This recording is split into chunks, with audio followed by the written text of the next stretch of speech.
Good morning everyone, welcome to एक्जिलियन academy. आज 16 जून 2025 और हम स्टार्ट कर रहे हैं करंट अफेयर्स। तो चलिए स्टार्ट करते हैं मोटिवेशनल कोट के साथ।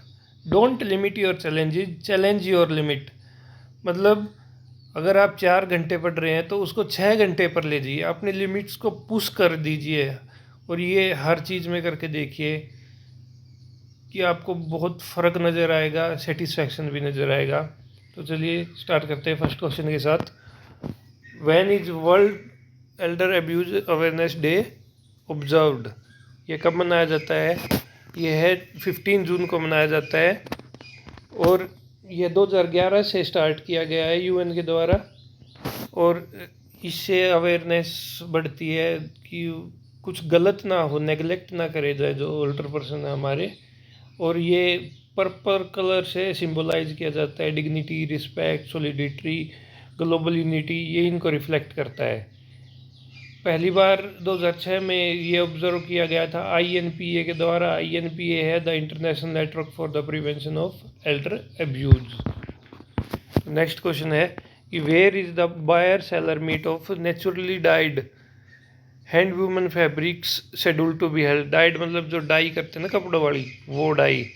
और इसका आंसर है समागाटा foundation, church street, Bangalore.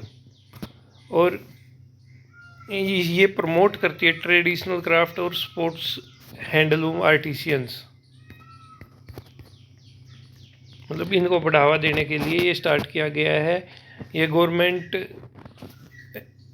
Encourage करती है और मार्केट सिनर्जी मतलब जो वहाँ की लोकल टेक्सटाइल है उनको एनकरेज करने के लिए ये करती है।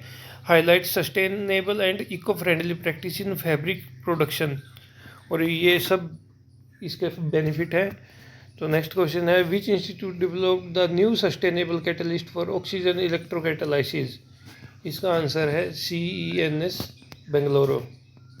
तो CENS है centre for nano and soft matter sciences in autonomous DST institute in Bangalore. इसका पर्पज़ क्या है? क्लीन हाइड्रोजन प्रोडक्शन करना, improve fuel cell, next generation batteries में इसका यूज है। और ये इको फ्रेंडली एनर्जी स्टोरेज और कंजर्वेशन में बहुत काम आता है। और ये आयरन एनहांस निकल सेलेनाइड बेस्ड कैटलिस्ट है और ये department of science and technology ने सपोर्ट किया है। अगला क्वेश्चन है who organize the waste to renewable energy event in India? ये किया है European Union delegation in collaboration with Euro axis India and MNRE, ministry of new and renewable energy. इसमें क्या है कि parts of initiative under EU and India trade technology council group 2 के under में है। Focus is on prevention of biogenic waste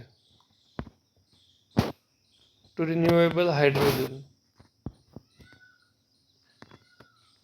इसमें जो biogenic waste जो हमारा प्रोड्यूस हो रहा है रोज़, उसको रिन्यूएबल हाइड्रोजन में कन्वर्ट करने के लिए ये है।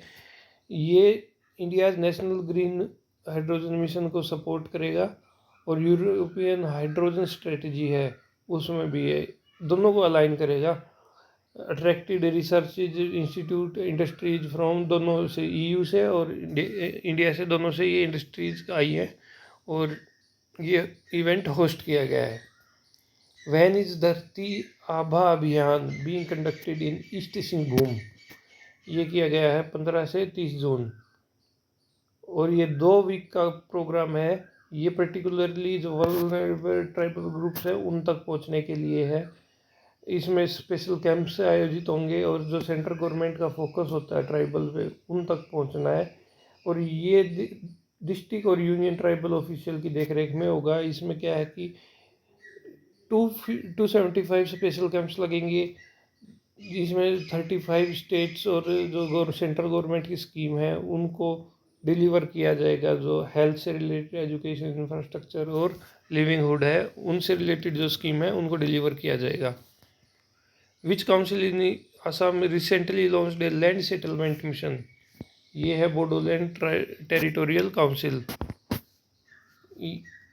इसका ये आसाम की है ये काउंसिल और यह जो वहाँ के जो इंडिजीनियस जो वहाँ के लोकल लोग हैं उनको लैंड पट्टा प्रोवाइड करते हैं कि, और ये 47,000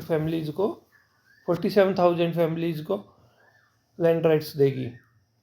इसमें जो बोडोलैंड का टेरिटोरियल काउंसिल का एरिया है वो 46 सीट्स है, और इसमें 6 नॉमिनेटेड मेंबर्स होते हैं जो अनरिप्रेजेंटेड कम्युनिटी से आते हैं। इसका सिग्निफिकेंस है ensure land security and legal rights for local tribal communities, उनके राइट्स को सिक्योर करना। ये क्वेश्चन है, India will continue effort to strengthen ties with which countries as recently stated by PM. तो अभी पीएम G7 की meeting में जा रहे हैं, तो उनसे वहाँ जाने से पहले ये साइप्रस में रुकेंगे, तो उनके साथ जो बायलैटरल टाइज है उनको बढ़ावा मिलेगा। और साइप्रस की कैपिटल क्या है? निकोसिया, यूरो इसकी करेंसी है। ये आइसलैंड कंट्री है ईस्ट मेडिटेरियन सी में।